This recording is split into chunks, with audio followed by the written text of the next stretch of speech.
Hi, everybody. Welcome. I'm Barry Kastrinsky, president of the ATOA, the Artist Talk on Art, a 501c3. This is our 63rd virtual open studio. This has been our response to Zoom when we couldn't meet in person. We had been meeting at 12 West 12th Street and over our history since 1975 at many different locations on the Lower West Side of New York City. We will be going back in October in the first of the month to live talks. We will also be Zooming those talks as well on the first of the month and continuing a scaled down version of these Monday talks, which we will be doing. Much to come, programming committee coming up with a group meeting for anyone interested in presenting and planning ideas. So many things. Go to our website, atoanyc.org. And likewise, this talk will end up on our YouTube channel, and you'll be able to see it and share it with your friends if you like. And so I do want to welcome Monroe Hodder. Monroe has given a presentation before for the ATOA, and she's come back with another group, an exciting group. I'm going to let her introduce the group, and then we'll go through the three artists. Again, I want to say to everybody here, you know how we sort of respond. We look for feedback. We look for dialogue. Keep in mind, probably best to mute yourself unless you want to say something. And the receptors are very sensitive on the computers and your iPhones, and we can't sort of hear everything. So mute may be best. You're in for an exciting night. We have some very interesting artists that are going to present. And Monroe, thank you. Thank you for the time. All the artists, Yvette Cohen, Barbara Groh, Wallstein, and Sandra Cavanagh. But Monroe, for you for making this happen. Thank you, Monroe. Well, our first talk was on color, artists who use color, and this one is as well. So I'd just like to introduce you to Yvette Cohen, who gives a just startling radiance to her geometry, her abstract geometric shapes, with very unusual, highly charged color. And Barbara Groh, who scratches in her color like she's got a graffiti pencil and a graffiti marker on a subway. and Sandra Groh, who will be our last speaker, and she not only does incredible drawings in black and white, but she also creates in just explosions of color. So I think you'll enjoy all the speakers. Okay, so Yvette, we'll start with you. Welcome, Yvette. Hi everyone. Thanks for coming. Thanks for showing up on this gorgeous day. I'm going to start by showing you my favorite painting. This is a painting I did. It's a 9-foot diptych that I made in 2011. I'm going to show you the next one to give you a sense of scale. So this was one piece that I did for a site-specific installation for Casina, a high-end Italian furniture store in Soho. And it's oil paint with wood dowels on shaped canvas. And at that time, I was really just working with oil paint. And I love oil paint because you just can introduce a little bit of a color and subtly change something without totally opaquing what's underneath. And the title of this piece is Per aspera ad astra, and which translates from the Latin as through hardship to the stars. And I love what it says. I just feel that's what we do as artists. Like we work hard, and and this is a video. Is it coming on? Here. So here. So I included this one just so you get a sense of, so you see it more and see the colors. It's not that tight an image, but you get an idea of it. Okay, and I started by showing this piece because this is a piece that the colors and the shapes and everything just fell right into place. just no questions. It just fell into place, and that's hardly ever the way things happen, as we artists all know. This is another piece that was in that same site-specific installation. So all my work mounts flat on the wall. And this again is wooden dowels with oil paint mounted flat on the wall. And this piece is about 39 by 39 inches. Now I'm jumping to 2015. This is part of a series of cutting that I call cutting spaces. Relatively small piece, maybe about 15 by 15. Again, mounts flat on the wall. And at this time, what I started doing, as opposed to just working with oil paint, I started working with acrylic. I thought the acrylic as an underpainting would give me a sense of the direction of where I was going. And then I would repaint, and I would paint over it in oil. But I really liked a lot of the acrylic marks because I feel there's no commitment in a way. It's just, it's easier, it's looser to work with it. And if you don't like it, you just cover it up. So I liked the freshness of the marks that came up. And this is another one in that series. And this is yet another one. I installed this one at a collector, very simple room, a big white wall. And I was amazed how this little piece just had a presence and opened up the space well beyond its tangible size of about 15 by 15.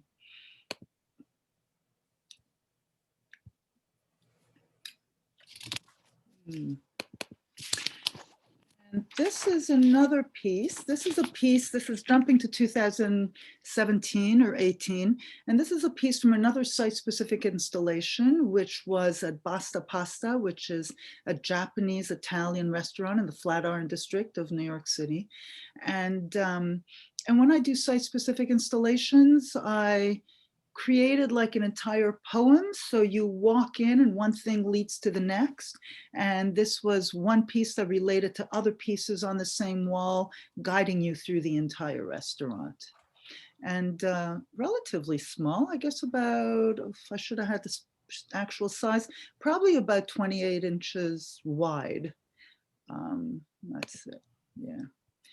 Now, jumping to 2019, 2020, to my Juggling Rocks. So in this period of time, and including now, I've been working on what I call Juggling Rocks. This was the first series, and they're, the shapes, I had so much information, circles and shapes and all sorts of designs on these shapes, and then I painted over it, and it's, one can see, and probably not on this image here, but if one sees the actual thing, you sense a lot of the things, the elements that are within. And these are just canvas, flat, straight on the wall. And what I tried to do with these, I wanted to see how, if I just basically had a flat shape, if I could still feel a sense of the volume. And so I have about 16 of these in this first series of what I call Juggling Rocks.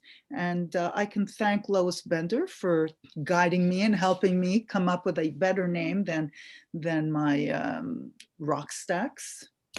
This is the next one in a series of the Juggling Rocks.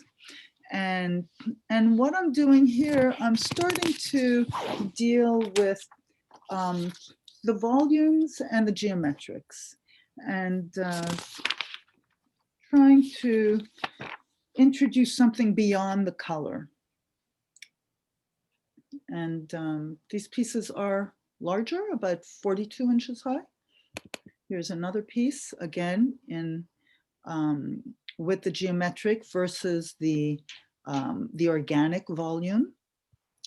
And then the next series in the Juggling Rocks is what I call the Monolith Series. And they're single larger rocks with one base.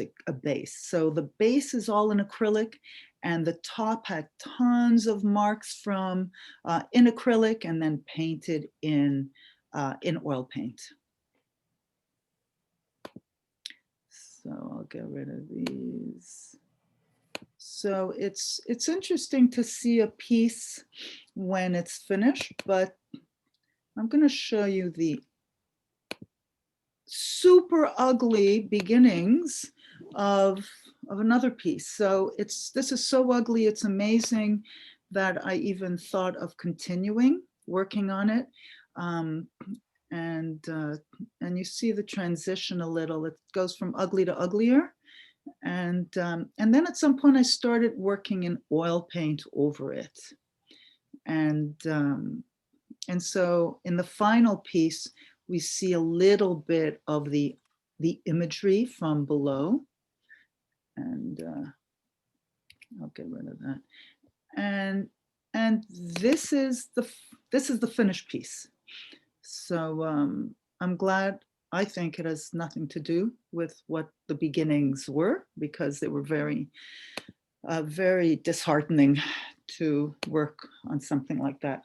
Now, just to show you, this is another piece where I'm showing process. So I was into doing this Paisley Design. There were a lot of things I liked about it. All this was an acrylic.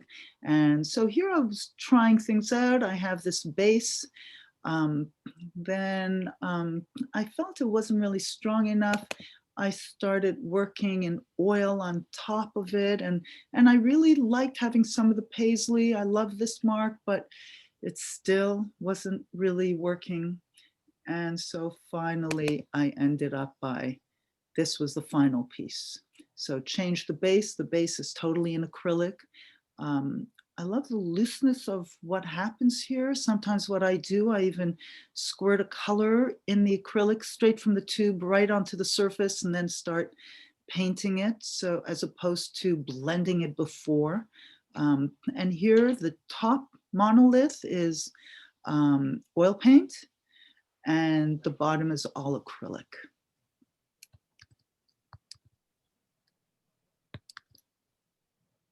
Okay. This is a piece that I did. I don't know if you can see, there's some lines, little blue lines there. This is a piece that I was working, trying to find bases for my monoliths. And then I really liked this piece on its own. So I kept it, and I'm not considering using it in my Juggling Rocks with the monoliths. So but it came from there, and this is called Strength and Vulnerability. And here are 3 of them from there, from that series, and sort of shown in a installation to get an idea of the scale. And again, mounted flat on the wall. Yvette, I do want to read a comment. Yes. And by the way, everybody feel comfortable to put something in the chat and I'll read it off. Babs Reingold says, I like the combination of the geometric and organic rock shapes. Interesting balance and juxtaposition. What led you to start work on the Juggling Rocks? Can you talk a little bit more about the shift? Yeah. Juggling Rocks, I'm crazy about the beach, and actually now I'm in Cape Cod. And so I really like the beach, and I remember, and I haven't seen it lately, but often you walk on the beach and people have been balancing rocks one on top of the other, really odd stuff, and a little bit provocative, because well, not maybe the word is not provocative, but it's, you feel like they might just fall down. There's this tension that's being created. And I really like the idea of the contrast, like by having contrasting geometric versus organic volumes. I'm provoking a little bit because it's unlikely they shouldn't really be together, or they don't really make sense. And yet ultimately, I'm really striving for the viewer to get a sense of balance, a harmony, like to be curious because there's an oddity in the imagery, but then to really have a good feeling about it. So I don't want to be disturbing, and yet I do want to,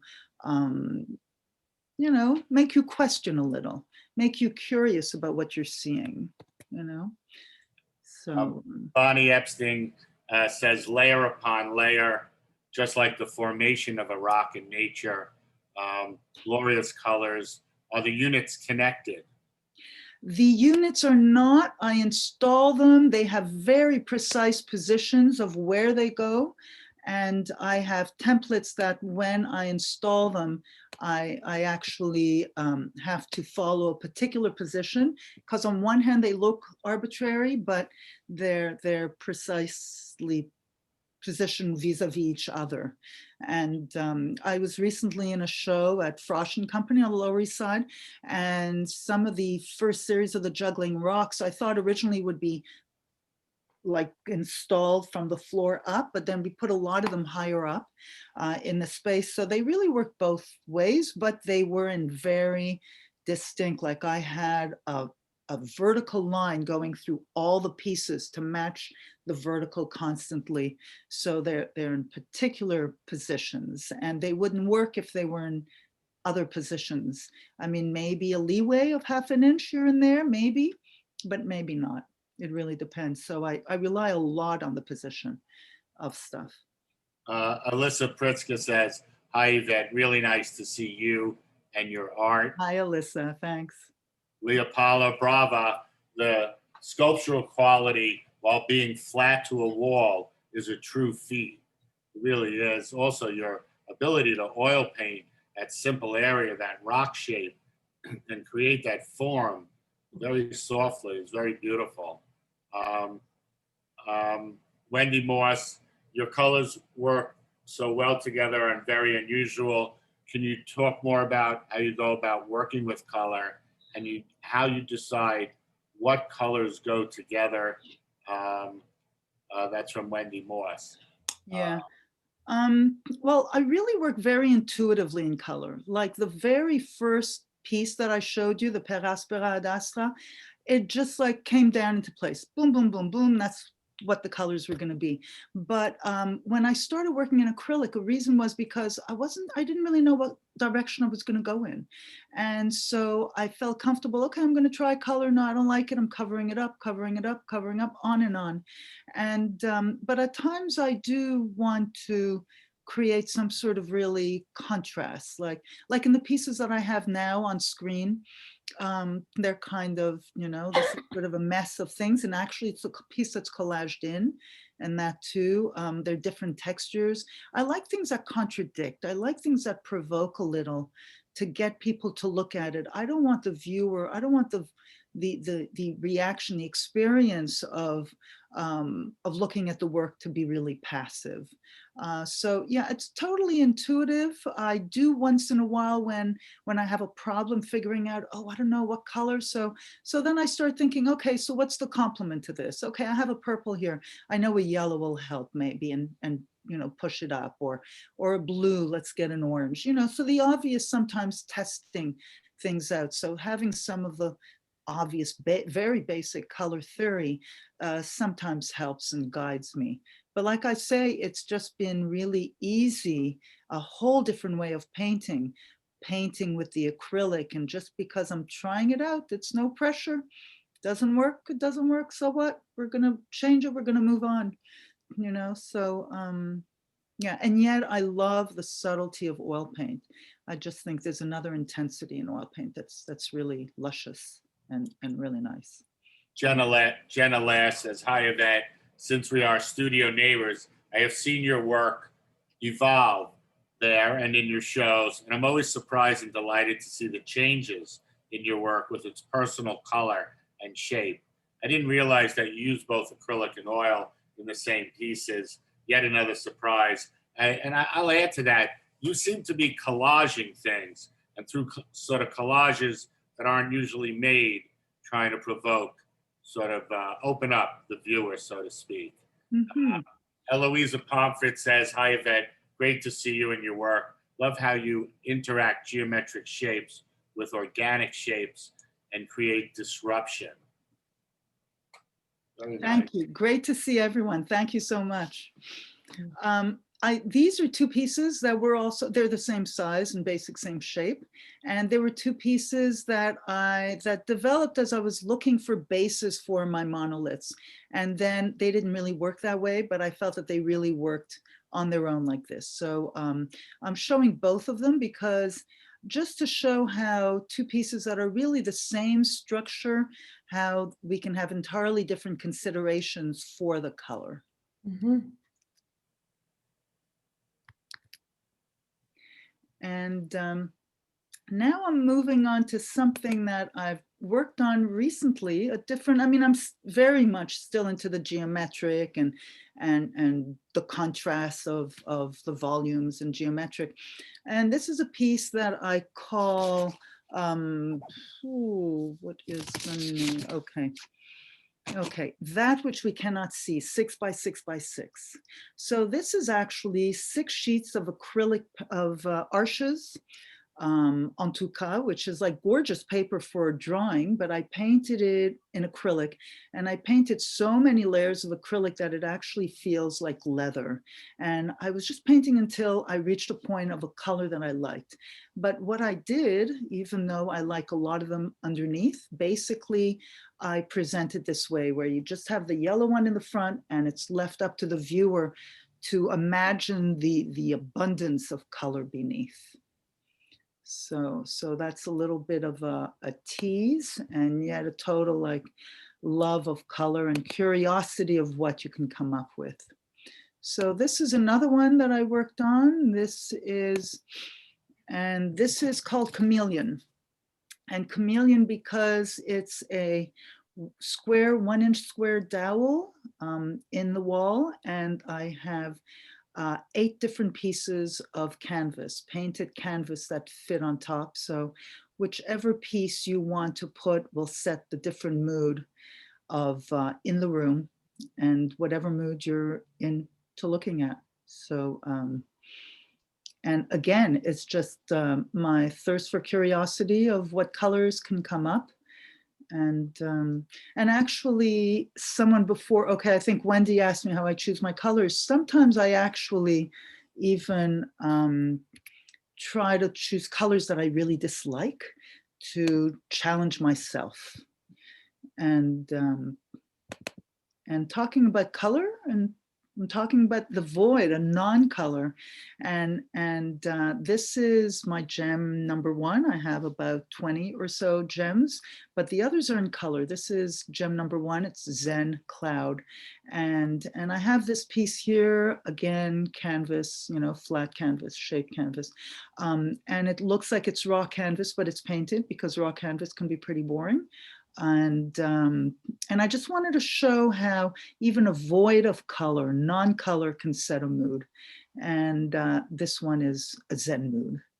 So that's me. I welcome any questions. If anyone has any questions, should I stop sharing? I did it. Okay, thank you, thank you. Thank you, Yvette. Thanks. Claps and snaps.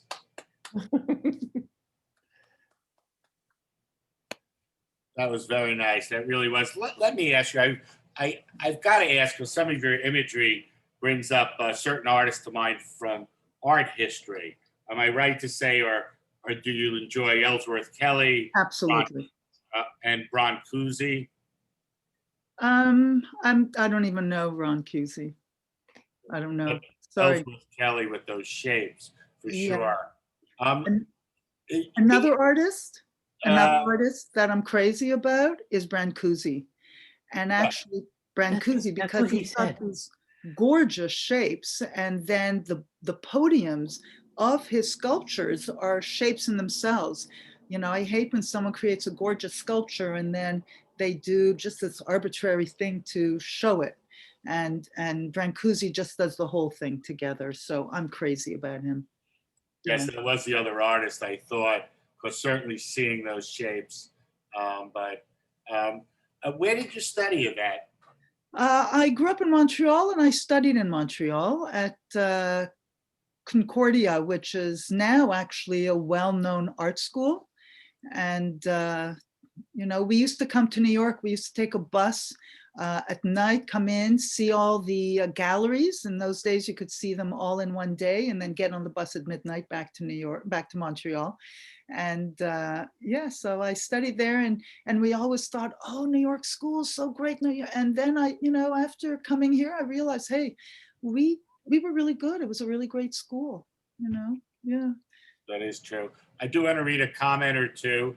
Babs Rangold says, beautiful color layering. Judith S. Smith, hi, she says, hi, Yvette. She's enjoyed watching your work evolve from the old Toast days when we first met. Oh, Somehow yeah. I don't think that's Toast and Jam. What's that Toast reference? Toast used to be open studios down around Tribeca that Regina Silvers was organizing and a few other people. And we'd open our studios and yeah, and a lot of us got to meet that way because, you know, as you know, in the studio, we tend to hibernate in our studios. So yeah, a lot of us got to know each other through that. And Regina has presented here at the ATOA. Babs Rangold asked, do you look at Elizabeth Murray? Some of your colors remind me of her work. It's interesting. So many people have asked me that, and I do not look at her work at all. I don't consider it at all. No. Would anybody like to ask a question or make a comment? Feel free, and otherwise we'll move on to Barbara. Certainly a lot of good comments in the chat. Again, this is ATOA, Artist Talk on Art. We're a 501c3. Just want to remind you, all our talks are free. If you'd like to contribute, you can visit the website and see. As well, if anybody would like to participate in a talk that's coming up, reach out to me. Again, information's on the web. Or if you'd like to form a panel. So much to discuss. We are going live starting October back to 12 West 12th Street, and many things to come, which will keep you abreast. Can I ask a technical question to Yvette? How do you mount your work on the wall? I mount the work straight on the wall with Velcro. And the thing is, it's like, you know, you want to be careful if it's just for a temporary show. Sometimes I protect where the Velcro is going to go with artist tape. It depends, because Velcro can really mess up a wall, but it's quite permanent. I have stuff at home that I've had for like 14 years on the wall. I have stuff in the studio that I've had up. So yeah, it just, it's super simple, but once you put it down, that's where it is. Yeah, yeah. Thank you. Sure. I have a comment that I think that there is some kind of feeling of humor, of a latent humorous quality to the work, playfulness. Is that really very, do you push that, or is it just quiet, or how do you feel about, how do you play? I totally relate to the playfulness.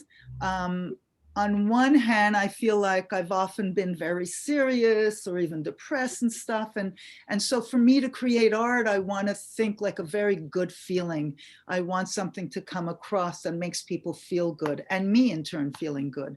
And I do want it. There is a playfulness. There's a little teasing that I do in some of the work. I'm conscious of it. I mean, without being too superficial about it. I constantly censor myself because I come from a graphic design background. So I'm into decorative stuff, and I crave certain decorative things in rendering. And I said, no, this is too complicated. This is not pure enough. The message won't come across, you know? So, well, graphic design, the graphic background, you think about people like Paul Rand in design, and you know, there's that really lovely graphic color play that I see and I relate to. So yeah, thank you.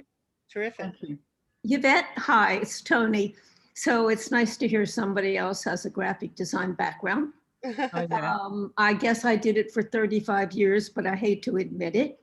Makes me just older. Me too.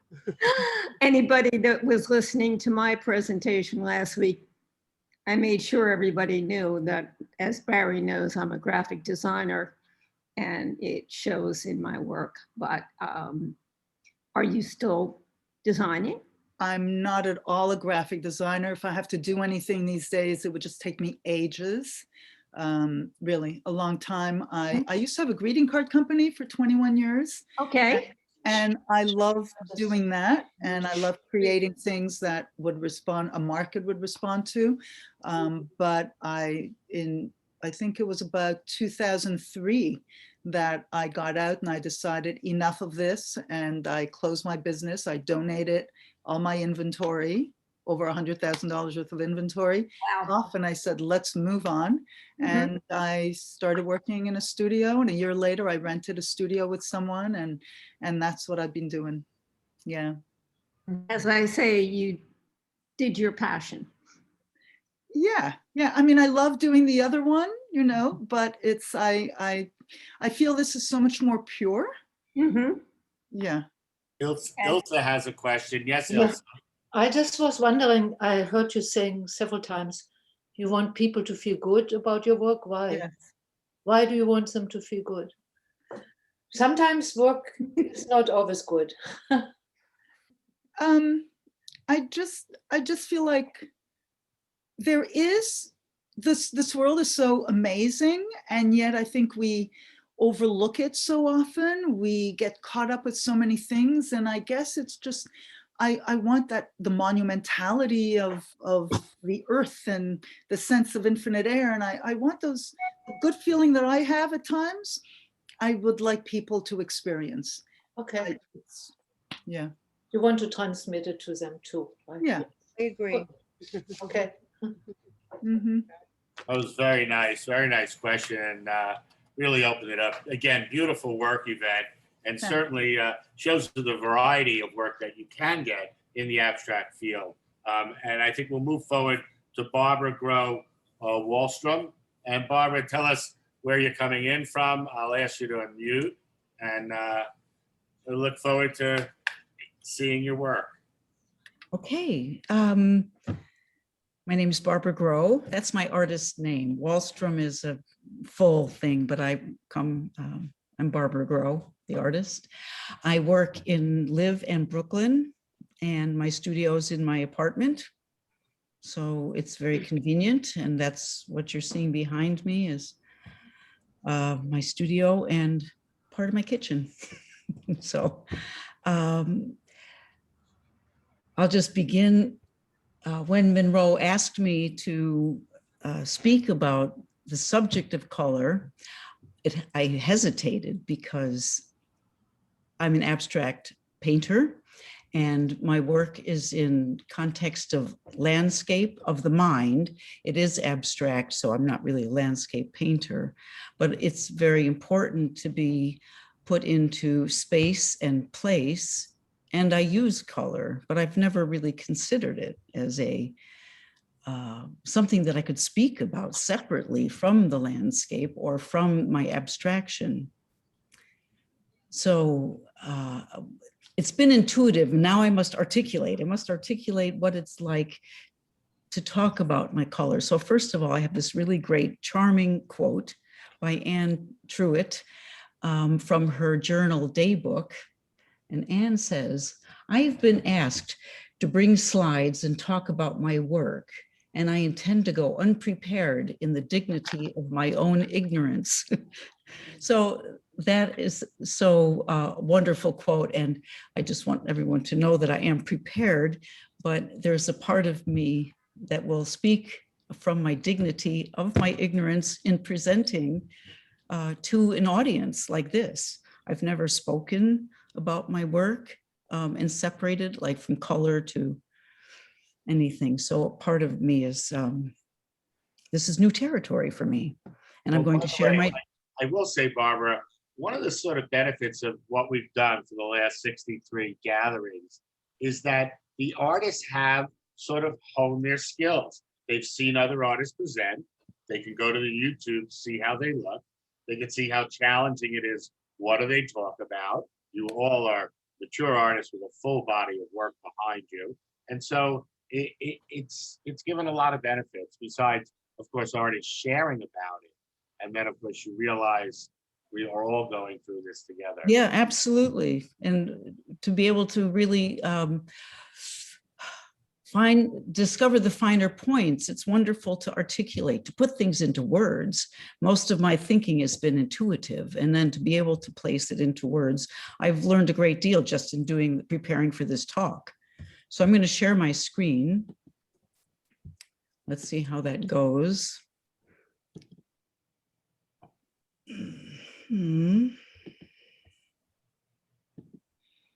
Okay, so I'm going to begin with my love of abstraction and where that love came from. My first exposure to real abstract expressionist work was at the Albright Knox Art Gallery, where my mother worked, and she and I would walk the galleries as they literally were uncrating like second generation abstract expressionist paintings right from New York City. And the gallery, the museum were in a tizzy. They were just so excited because abstraction and this type of abstraction is major part of their collection, but it was always exciting to see. So what I've discovered that really spoke to my heart was the calligraphy, black and white, brushwork, the splashes, the drips, the surface of the paint, the collection of the drips and splashes and the accumulation of paint on the surface. So that was my introduction and my current love. I will always respond to that in my art, which maybe you will see as I continue through this. My first teaching job was in life drawing from my training in the figure. And this particular piece is called Turnabout. Well, there it is. And I had hired a model who was a trapeze artist and an aerial silk artist. And I had her hanging from the ceiling as I drew the movement that she was making. So I had rice paper, a large roll of rice paper on the floor. I had my calligraphy brushes and I had my black inks. So I'm showing this because I think it shows the influence of the abstract expressionists, the Franz Kleins and Robert Motherwell, and those artists, the influence they had on me. This painting, this is an oil on canvas I did in graduate school. So another part of my education, besides just responding emotionally and expressionistically, was the program in graduate school was very postmodern. And there was a lot of philosophy, there was a lot of theory, I did a lot of writing, I did a lot of reading and researching. So this particular piece is a real combination of these two skills that I developed. One was the more geometric, intelligent, academic part of my building awareness about art. And also there is my love of brushwork and dripping and spontaneity. And the reason that I'm also showing this piece was that the color of this piece is directly related to where I was living in Colorado.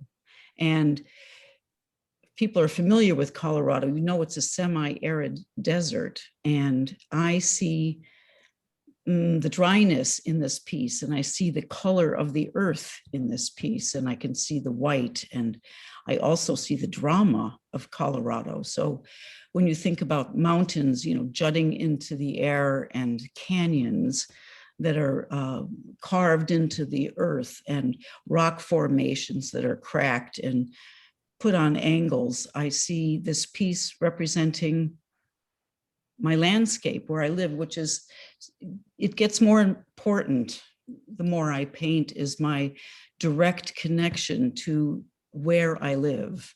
And I will abstract it, of course, but this piece is in direct relationship to the climate that I lived in Colorado, and also my schooling, the academic and the other stuff that happens in life. And then an amazing shift, I moved to Sweden. And when one lives in the countryside of Sweden, like I did, on the ocean, you're confronted by nature. It was just inescapable. It was the ocean, fields, farmers and fishermen and forests and potatoes, and everything went around the countryside, and it went around the weather also. So this piece is called Red Rain, and I began to compare the life that I left in America, which was very academic and very intelligent and about the arts community. When I arrived in Sweden, I think I swapped that life for an emotional life and for a colorful life. So I switched, and I didn't paint much of those earth tones any longer because I didn't see them anywhere. What I saw was color everywhere, or the lack of color too.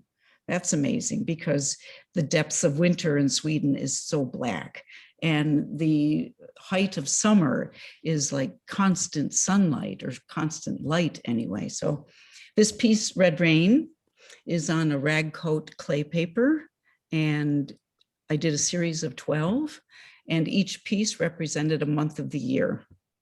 So in my mind, Red Rain is July, and I abstracted, of course, the color, and this is what happens in my mind when it rains, is what bursts from the land is the color. It's the blues and greens and yellows, oranges, reds, purples, everywhere. It was incredible. And Barbara, I do want to read a comment or two. yes. Olga Alexander says, I love the fluidity of your work. I share your influences too. Jenna Lass asks, why and how do you move to Sweden? Interested in your experiences there in such a different world. And I'll just, as well, before we answer that, Yvette Cohen says, hi, Barbara. These are all so different and also stunning. And yes, the difference, this image compared to the one before, was quite jarring. I can't say how much your environment and the colors around you influence painters. Diebenkorn said it when he moved out west. I once went and painted up in Maine from where I paint now normally in Westchester, and to notice the difference of colors and textures is quite interesting. You wouldn't think it, but it's different everywhere a little bit. Certainly the light and the color, and how you respond to nature. Very interesting, Barbara. Yeah, well, like people in Denmark, when they go to Jutland, that's where all the plein air painters are from, because the light is so extraordinary, where the Atlantic Ocean and the North Sea meet, and it just creates an environment that you can't find anywhere else. So people, New Mexico is famous for its light. Arizona is famous. And I found it in Sweden. It really affected me. What brought you to Sweden? Well, it's a long story, and I was. Okay. I'll add a comment from Babs Reingold. Hi, Barbara. Fascinating shift to color. Sweden is magnificent. I went to SUNY UB for my MFA and loved the Albright. I exhibited there and taught children's classes and workshops there. The collection is phenomenal. Some of the best abstract art anywhere. It is. Interesting you sort of found your way to that location. But as you prefer, feel free to go. Just keep in mind, we're all image junkies here. So keep your images flowing. That is our primary language. Okay. Maybe in another presentation, when the story is more about stories, I can fill it in, but I'll stick to the color a little bit here. This piece is on the rag coat paper also. In my mind, this is April. So if some people, it sounds like they're familiar with Sweden and Scandinavia, but the spring storms are unbelievable. They rip through the forests, they topple trees and scatter broken branches and twigs all over the landscape. We're constantly picking up tree branches. So this piece, I didn't paint it to be the April winds and the April color and the broken branches. I was just experimenting, and I ended up looking at it going, this is what the spring is to me. So many of my paintings are like that I paint them first, and then I go, oh my God, this is what it feels like in April in Sweden. And I use my calligraphy brushes and the black oil paint to carve into some of this calligraphy that I'm familiar with, because I've taken Sumi, painting classes and Chinese and Japanese brushwork. So this, to me, is very much a result of that. Here we go. We're getting rid of that color because in my mind, this is December when it is so dark in Sweden without city lights, without light reflected from people's homes. And I was on the ocean. So the coldness and the lack of color, but the force of the water and the force of the storms was extraordinary. So I was only experimenting with graphite and charcoal and solvent in this rag coat paper. But when I finished doing the piece, I went, this is the storm. This is the ocean. This is waves exploding over the seawalls. And I call it claw to the windward, which is a nautical term for surviving and pushing forward into storms for any sailor or boatsman. When you claw to the windward, this is what I feel when I look at this piece. Evening Secrets. This is a abstract painting, an oil on canvas that was meant to be as kind of realistic as it is. It's the phenomena of fog in Sweden that is so important to me. I love the fog, and it had lots of representations for my emotional feeling there. And what happens is the air over the ocean is cool, and the storms, the wind, blow it in over the warm earth, and it becomes so dense and it becomes so visible that it just lays over everything. It lays over the rocks, it lays over the trees, things become invisible. Your eyesight becomes limited. You really feel that you're in an environment that one must really be in the moment to experience it. You cannot look forward, you cannot look back. You just have to exist in this kind of space.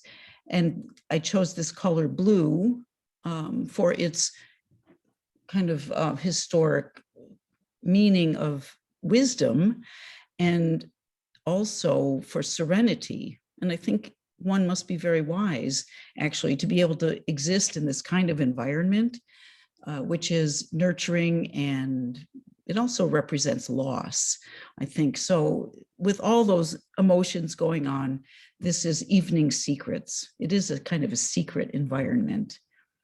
And the last Swedish piece that I'll show, which is literally more fog, Rolling Dima is the name, and Dima is the word in Swedish for fog or mist. And I took my push broom in my studio and I literally pushed the paint across the canvas. This one's in acrylic, because that's how it feels when the wind pushes these amazing clouds that quite literally dance over the landscape, and they pick up in my, in me this color, because the fields are this color. There's the bottom of the painting is, it's quite literal for me. The bottom hills are green and yellow and brown. And as the air reflects the color and refracts the color, the whole paint, the whole atmosphere becomes the color of the land. So that's what I'm trying to express here, is how beautiful the landscape was for me. It was, it became spiritual for me. It became my foundation, and I thought it was going to last forever. And then, woof, another change, an opposite landscape. So from Sweden, I came back to America and I settled in Brooklyn. And again, there's this opposite, incredibly opposite landscape. It went from Colorado to Sweden, back to Brooklyn. And I thought that I would just continue. I would continue painting, no problem. I would make my landscapes. It would be easy, but I couldn't. I hit a wall. I really stopped. I became at the effect of losing my inspiration. I lost the beauty. I lost the motivation. And I really suffered a little bit just trying to find that motivation, because Brooklyn to me was not beautiful. And without that beauty, where was my inspiration? Where was my motivation, my dedication to creating the beauty? But over time, Barbara, I've got to say, I certainly hear what you're saying, and the switch in light, and social structure, and community from Sweden to Brooklyn. I can't imagine. oh, This painting is quite beautiful. You know, it simply is beautiful. My opinion. I do want to read a few questions. yes. Ilsa Schreibner says, "I love your work. Please explain what is rag coat paper." And Olga Alexander as well is curious why you chose rag coat paper. Tony Silver Bellarive does say the colors are so wonderful. Is it flat or textural? And I guess that'll read into the paper. Yeah, I'll discuss that. Well, first I'll talk about this rag coat paper. Remember when New York Central, was the art store that we all went to? They had a shipment. I think the photographer, Sandy Soglund, I believe was her name. She commissioned a paper factory somewhere in the world to make an enormous amount of rag coat paper. So it is a clay paper. It is coated in clay, so you can use oil paint on it. It's like Yupo paper, or it's just like clay papers, but that is rag coat, and it was a special dimension. So when I went to New York Central to buy papers, I got turned on to this paper, and I kept on, every time I came from Sweden or I came from Denver, I would buy it, and then it ran out. And what's special about it is a certain weight and a certain dimension, so you can't get it any longer. But there are similar replacements like Yupo paper, but that is rag coat, so that's what it is. And I use it. They had two textures. They had a canvas texture with, you could go in and kind of see the grid of a canvas, the geometry of a canvas, or a very slick surface, which was easy to, like working on Mylar or something like that. And then, so I'm gonna, we'll go back to this piece, which is cold wax and oil. The part of my story was that I was introduced to the New York Artists Circle by Monroe Hodder, who I just had met.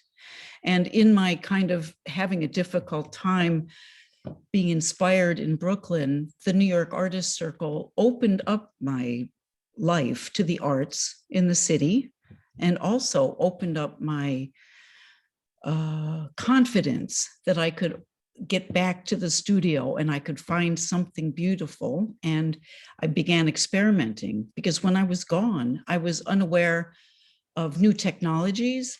I was unaware of materials that were new. So when I began experimenting, my most recent experiment is cold wax and oil. So this piece here is one of my first cold wax and oil pieces. And I was happy.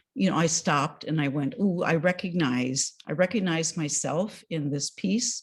There's an underlying geometry, I find, a little bit of a grid. There's the color, there's edges, there's brushwork, all those things that were important to me. Without seeing a Swedish landscape, this piece appeared. So, and what it really taught me was about letting go. And I'm new to cold wax. I'm still experimenting, and I'm still learning to let go. So I had a lot of issues about beauty, because this is a very seductive material. You can create such beautiful marks with cold wax, but if they don't mean anything to you, if they didn't mean anything to me, I had to let them go, and I had to cover it up and scrape it off and paint it again and subtract and add and do those things, which was very scary, because it was kind of got rid of beauty, and that was very difficult for me to get rid of beauty. I had to let go of it. But I did stop at this piece and there. And so this new one, this is one of the more significant pieces I've ever done. I wish it was way larger. I wish it was just 6 feet square, but it's not. It's on Arches oil paper. But in the process of cold wax, what I was doing was using my tools, knives and trowels and mark making materials and papers and anything I could do to scratch into the surface, I'd let it dry for a couple days. Then you lay on more paint, you scrape it off, you let it dry, you scrape it off. And suddenly I found Brooklyn. This was Brooklyn to me. When I walk around, especially during COVID, when I started walking more and more into new neighborhoods, as I said, I don't have a car. So I was walking a lot. I suddenly recognized my landscape. This is it. This is Brooklyn. I go, it's the graffiti. It's the peeling walls. It's the garbage. It is something that's so not beautiful. I found the beauty in it. For me, it turned beautiful. And I looked up the word Babel, which is the title for this piece, which was already titled that by me. But when I looked up the word Babel, it means confusion of voice and confusion of sound. And I went, that's it. That's Brooklyn. It's a confusion of information. It's a confusion of stimulation. There are people that have different voices, different stories, different languages, different cultures.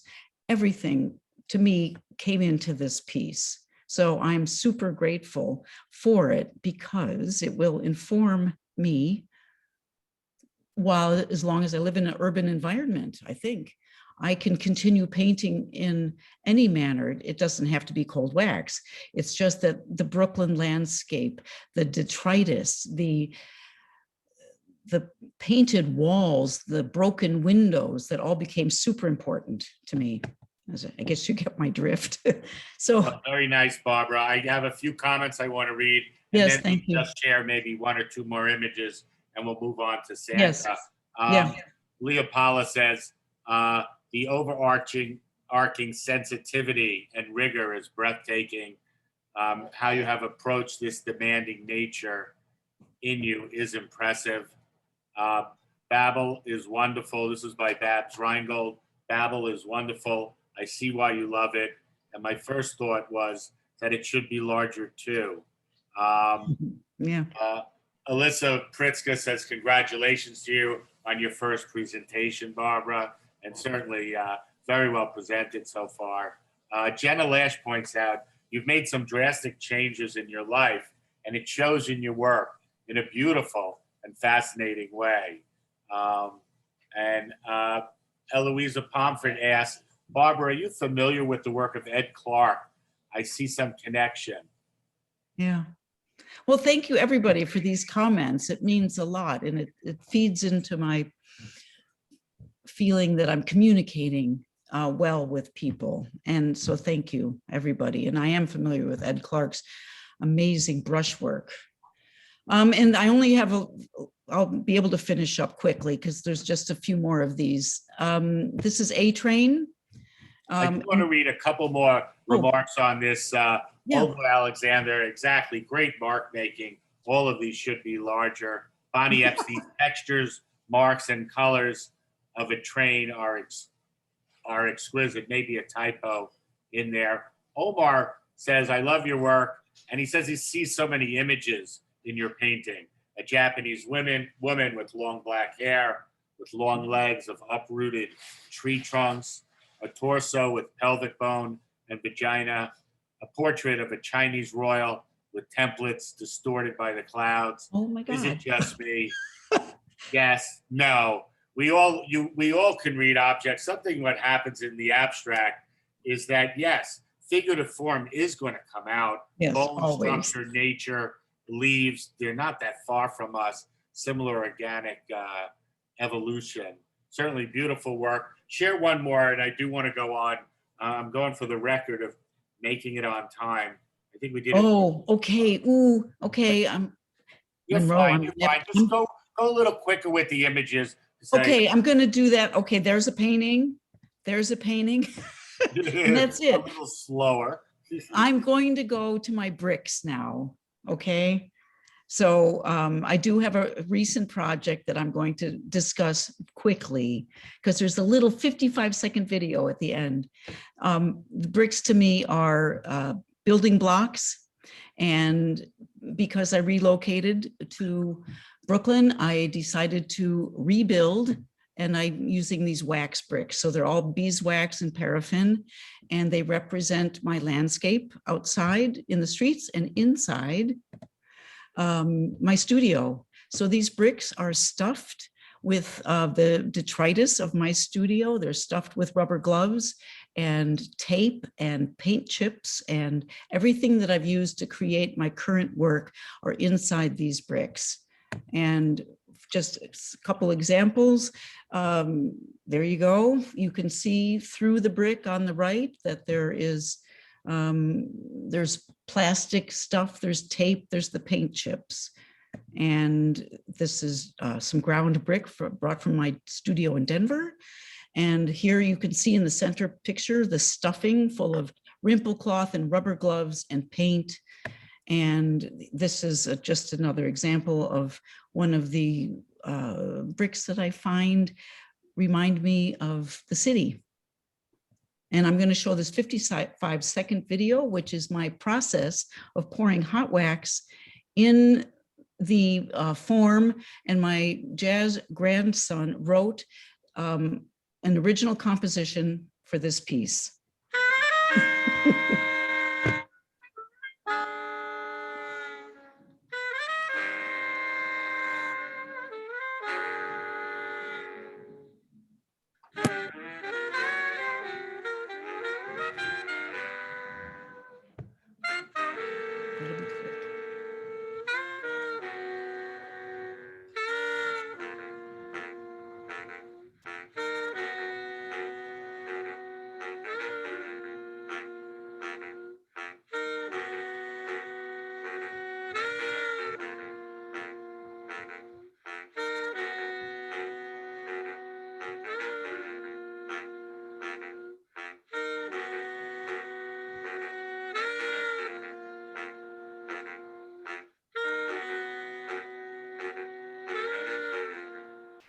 That's it.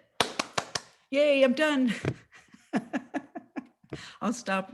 Oh, there. Oh, Barbara, that was beautiful. Thank you. And Well, thank you. yes, you could have gone on, and all of you can. That's what I've learned from this. Look, we all are artists for many years. We're rich, diverse bodies of work. There's a lot to say. And I think one thing you'll get when you're done with this, you're like, oh, yeah, I didn't say that. Oh, why did I say that? And it's sort of part of the curve. We do speak of visual language. That's primarily what we do, a visual language of our arts in many different forms. And so it is odd and tough to sort of attach word and meaning, even to why we use color, Monroe. If you notice, Barbara says intuitive feel. But in the end, the first two artists have shown links, little geometric approaches that were similar, and certain concerns and usage of color and thoughts about it. Babs Reingold says, Barbara, the bricks are fabulous too. We have many interesting connections. I would love to connect again. Tony asks about the size of the bricks. They look like 8 or 12 inches. Yeah, they're based on an actual Brooklyn brick. Yeah. So they're 8 inches, 8.5 inches by 3.25 inches, something like that. Well, very nice. And thanks for going into so many different specifics. Very interesting. And also detailed and complex. There's no question about it. This is not easy work that you get to. You sort of get to it through layered approaches, meaning, understanding, application, removal.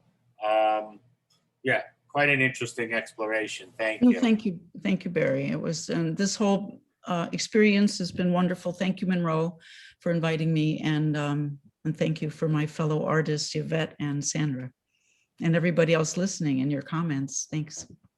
Bravo, Barbara. Done. Okay. Like a repeat applause. It was great. That was wonderful. Thank you. You're welcome. Thank you. Yeah, very nice, very nice. We're going to move to Sandra. I'll just announce we are ATOA, Artist Talk on Art. We will be going live in October, 12 West 12th Street. Lots of us can get to meet maybe for the first time. Could be very nice. And we will continue Zooms. Look for our emails. If you're not on lists, reach out. We'll put you on it as well. An odd request. We've had so many positive comments from these COVID talks, but I haven't been sort of collating it. So if you'd like to make a testimonial or some statement about how you felt our talks have impacted you, I think it's been a great thing. We've discussed it many times, and it just keeps growing with new artists presenting. So if you'd like to, we'd appreciate that. You can email me a testimonial. And so, Sandra Cavanagh, welcome. Hello. Hi. Hello. Can you hear me? We can hear you. Okay. So let me go into screen sharing straight away.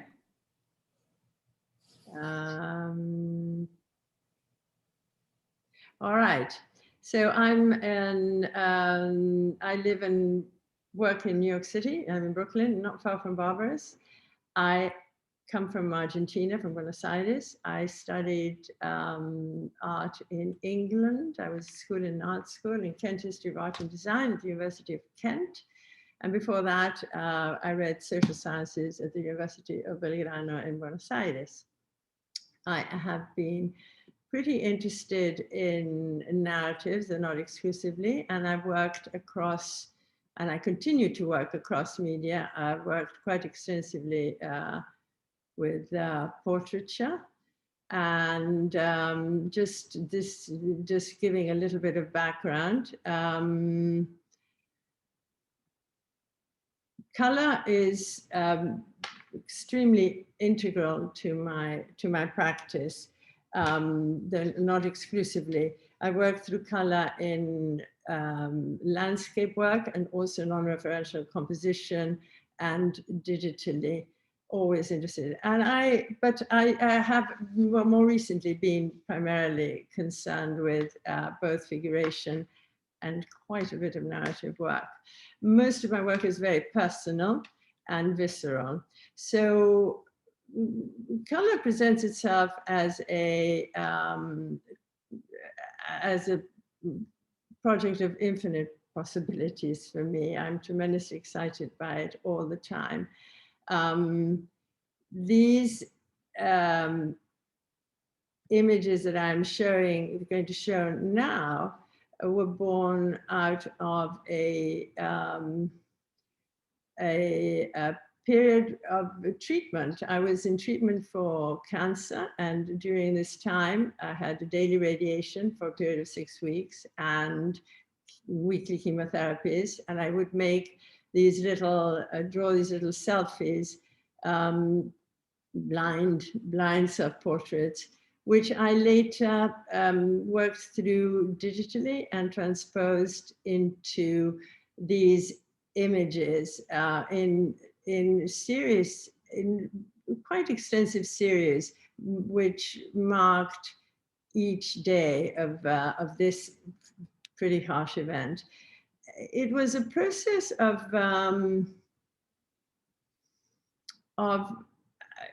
actually transforming this event from being a patient into one of creativity and putting myself as an artist, not a patient, at the center of it, and that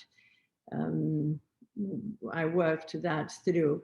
The series I called heads. There's heads 1, 2, 3. This particular image comes from head 2. Other melting heads, 1, 2, 3, etc., and then a series of half faces and what I call half face and miniatures. These are the source of these images are these little drawings in graphite and in watercolor pencil. Now, the next thing that happened very soon at that time was my mother passed away.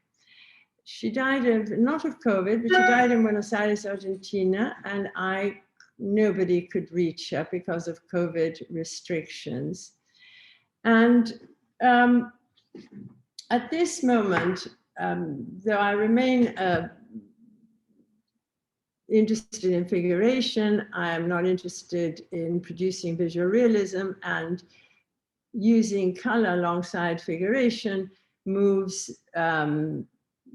helps me, or I use as a tool to move the work into what I would call psychological realism.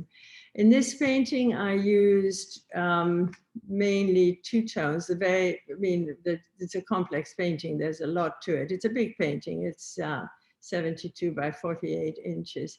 But I used the darks, again, emotively, to describe both the loss and absence of this woman, of this person, and the yellow as a description of the glare of grief, the vibrance, which was the pain of that moment. These are, I used my own physiognomy. I look like my mother. So I was able to use, and this is just a way of going through detail because the painting is large. I was able to use my own physiognomy for her figure, and rather dissipating her there as she is lost. And this is just more detail of just the surface of the painting.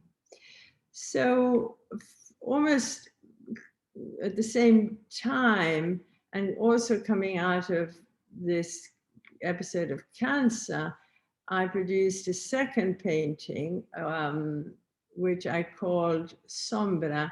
Sombra should be translated in this case as melancholia. And this painting, which is also 72 high and 48 wide, shows this figure that's rather precariously sitting with a barely discernible woods in the background, in a sort of coming to terms form. I gave her very rich clothing, and transparent and rich, in a way echoing the feelings of the moment, and this the intensity of, yeah. Sandra, I do want to read a few comments. Tony Silver Delarive says this painting, and she's referring to an earlier one, has an amazing amount of empathy, but we know the series she's referring to. Jenna Lash says both deeply disturbing and moving painting of your mother. Tony Silver, again, so sorry for your loss. Regina Gratis says, I think what we're all feeling. Wow, I can feel some of what you were going through.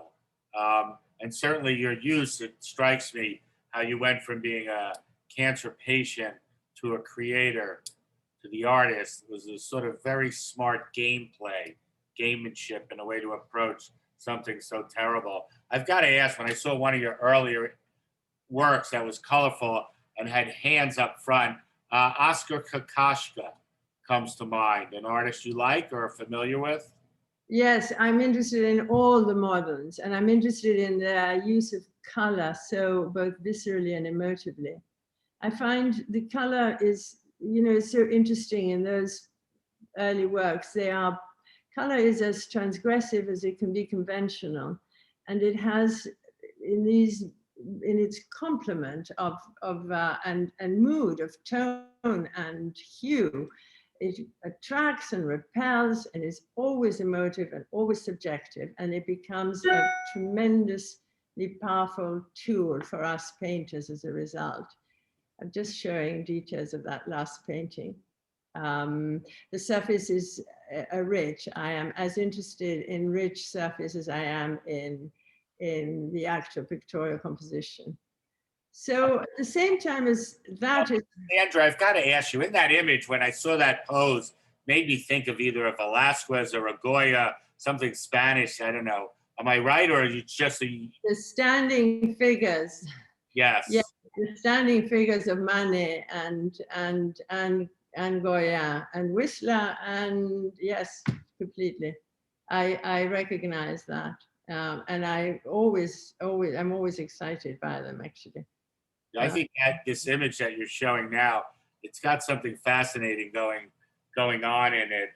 But let me continue. I don't want to bore you with. All right, I go back. I also, so alongside this, because what I'm presenting are two very different bodies of work. I actually have work across media very seriously, and I do a lot of printmaking work. I work with a master printer in Massachusetts. Some of you are familiar with that output. But anyway, alongside this, I also went back to a series of drawings that I made of mother and child. And mother and child interests me very, very much, partly because it has been developed so much in the religious context, but also has been painted so very often by male artists. And I wanted to come in really talk a little bit about the lived complexity of the relationship.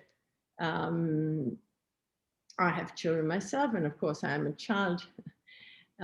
So all of these things came into play. So these are also based on watercolor pencil and graphite drawings, and they were also transposed digitally. And I work in series, and I'm showing you only a couple because there's a lot of them. And going back, this is using color extremely and then using color minimally. And I'm showing you some of the same images transposed differently and worked through differently. Sandra, I think a comment Omar made earlier about being able to see a lot inside your scrolls and your scratches and all the different micro work, lots of other imagery. I think we see that again. Babs Reingold says that standing figure is amazing. Monroe Hodder says, Sandra, I love your expressive use of paint and color in these distraught figures. Leah Paula says it very nicely, and she says there are three artists, three women, and we can't but thank Monroe for bringing together women artists. And of course, women artists today have their place in the arts, and still in many ways they do not.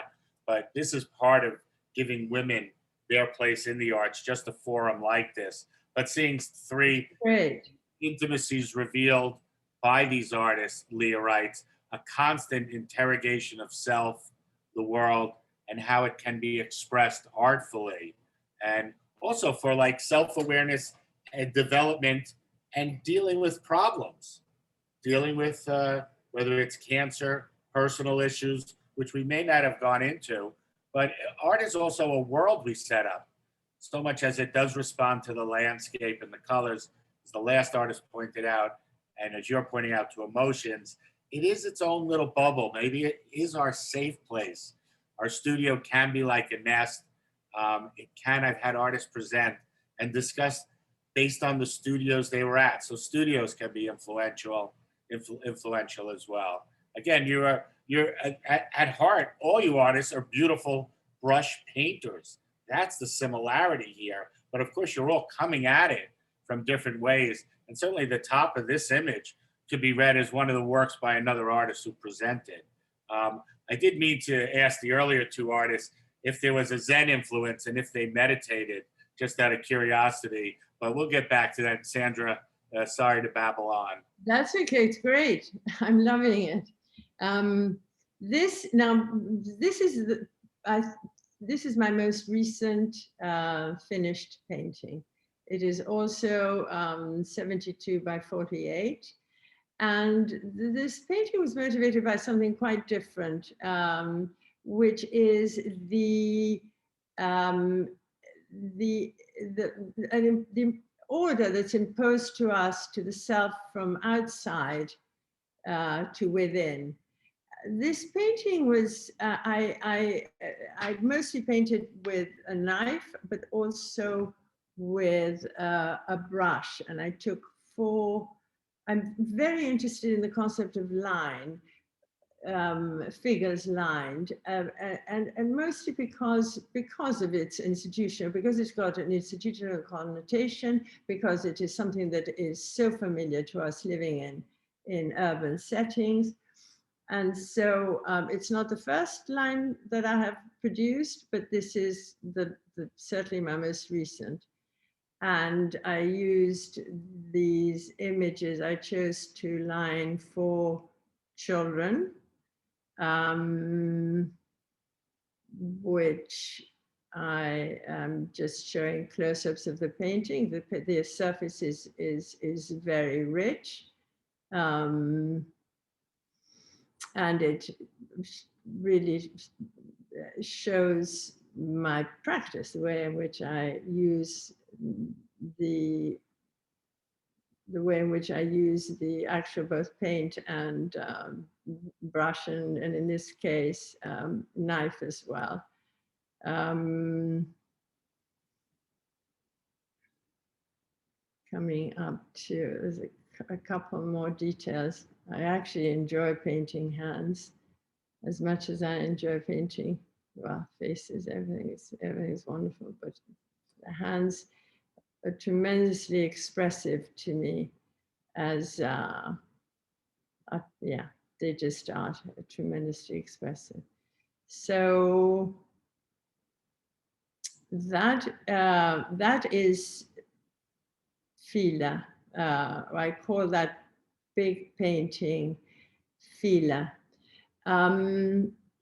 I also produced, and also on the subject of loss, a painting that refers to an episode in my childhood, in a garden, during which I would run. I had a group of friends that would bottle butterflies.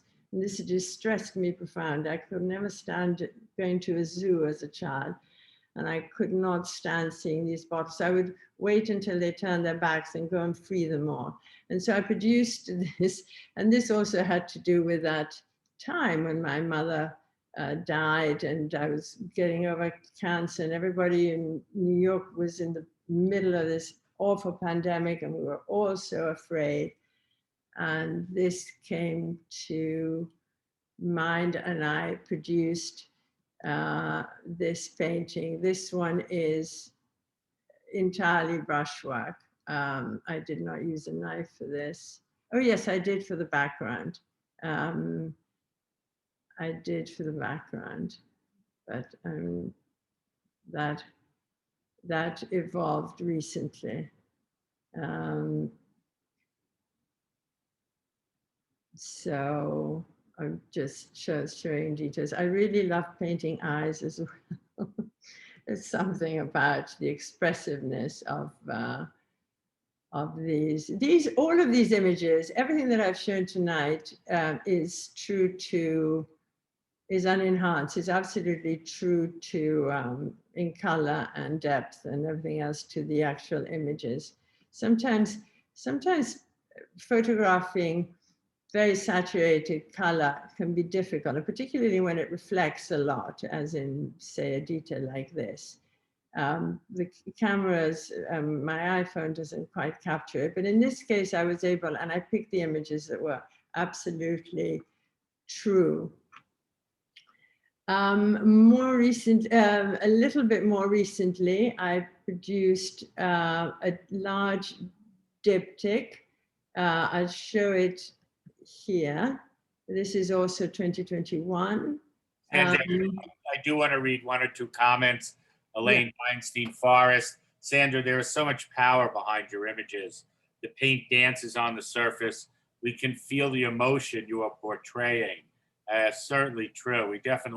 I often describe work as painting as energy. The artist puts energy into the work when they paint or create, and then the viewer, if he's receptive, can receive that. And there certainly is a lot of energy in your work. That diptych looks very interesting. Leah Paula says, digital is great, but such a need to see all these presentations near and close. The point is, yes, we can only see so much on a screen, on our computer, on our phone.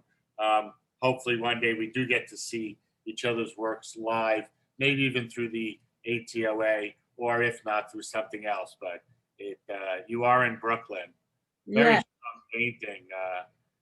This diptych, it has these two paintings put together, give a surface of 96 centimeters wide and 48 high. This is the head of one, face of one. It is only painted with a brush. One piece is saturated, it's got quite saturated color. The other one I use minimal color, quite a bit of indigo and various whites, yellows and touches of red here and there. I painted it quite fast, and this painting was, I was actually exploring the adult view into a child's world, sometimes not benign. And I was looking at Edward Newbridge's images of movement in children, which in some cases I found tremendously disturbing. And so I produced this diptych as it was a product of that piece of work.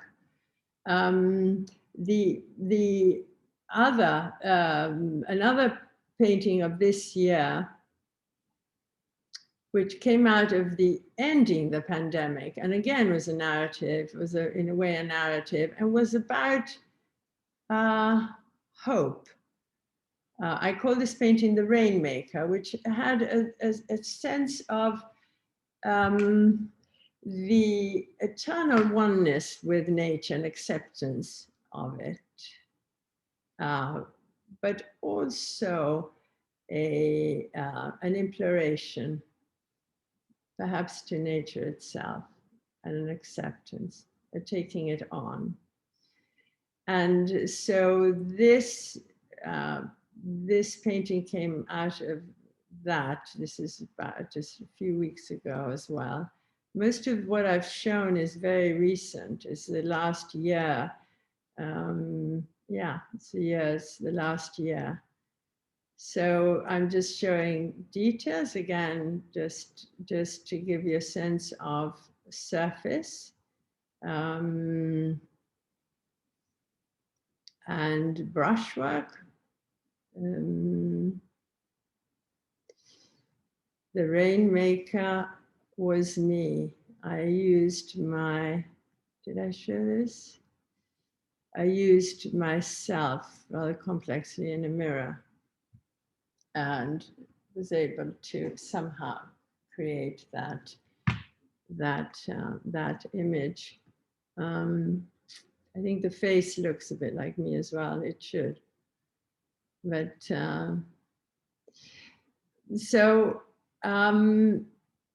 and if I have a little bit of time left, I will go further back to 2017, just to show some people are familiar with my drawings. I produced a series of prints, again, lithographs, and again, working with narrative. They are on the subject of the earth goddess Gaia.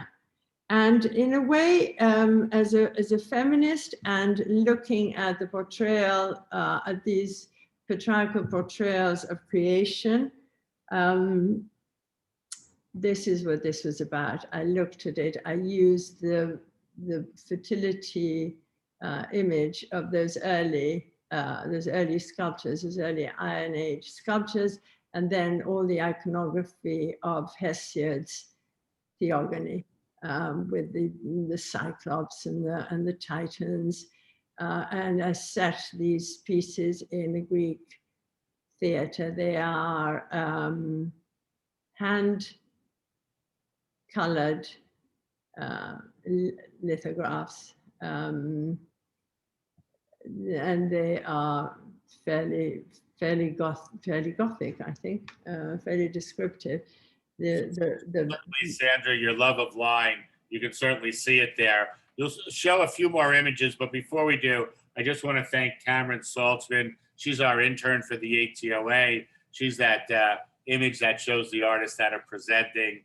And I thank Cameron for all the work that she does and work on our Instagram. And let everyone know, you can see us on Instagram or on Facebook. This talk will be on YouTube shortly. But Sandra, continue. Show us like maybe one or two more images. And again, all the artists here, you could each present for an hour and a half, and we would get deep, but there would be more roads we could travel. I'm ready. I have a lot of things on my screen that I could show. I have, but I'm quite happy to. This is another of the mother and child from that series that I was talking about earlier. I could show a great deal, but I think you've given me lots of time, and it's been a great privilege. Thank you. Thank you. And I want you to notice the uniqueness of an artist saying they've had enough time. That's never happened here at the ATOA, and I don't think it ever will happen again. But that was brilliant. And I think it summed it up. Elaine Weinstein said, 3 wonderful presentations, and happy 4th of July to everybody. Definitely, Monroe Hodder, thank you so much. You brought something great together. I do want to point out, yes, thank you, Monroe. I do want to point out Monroe and I are alumni of Vassar College, sort of nice little chance crisscross of the past. Monroe, would you like to say a few words? Oh, I am just so overwhelmed. I could just cry. It's wonderful seeing my friend's work and how truly accomplished and expressive and moving it is. Well said. Very well said. Thank you, everybody. I think our hive has expanded. We've grown together. We certainly applaud one another, and we learn from one another. We won't be, we've done, I think it's 63 or 64 consecutive weeks. Next week, July 5th, we will not present. And I think in a way, that's a very good thing. It's a sign that I think we all sort of needed to gather. We was isolated. And the ATOA, while we were struggling to figure out how to deal with this, we ended up coming up with a good solution that a lot of people look forward to. And I think we fulfilled a very good function. Times are changing. We will be going back to normal. Keep abreast. Ask us any questions you like. Artist Talk on Art since 1975, a 501(c)(3). But really what makes it is all of you artists talking on art, all of your participation, your questions, your insight, sharing materials, sharing something very personal. As unique as everybody is, so many themes that were mentioned tonight ring true and have been sung here before. Everybody knows that who's come here. And that's sort of the beauty of seeing a lot of artists present. We are all unique, but there are a lot of crossovers, and it's not always an easy path. Sometimes it's a lot of hardship we work through. Thanks, everybody. I look forward to seeing you all again. I just want to say a special thanks to Elisa Pritzker for inviting me into the group, or I wouldn't be here without Elisa. Thank you, Elisa. You are a great addition. I'm very happy that you are part of the group, and Thank you. Thank you. Okay. Thank you, Barry. This is Thank you. great. Yes, thank you, Barry. Yes, and thank you, Barry. Thank you. nice Great. course, everyone. Everyone, and Monroe. Yeah. And Sandra and And Yvette. Sandra. Thank you. Happy everyone. 4th. Happy 4th, everyone.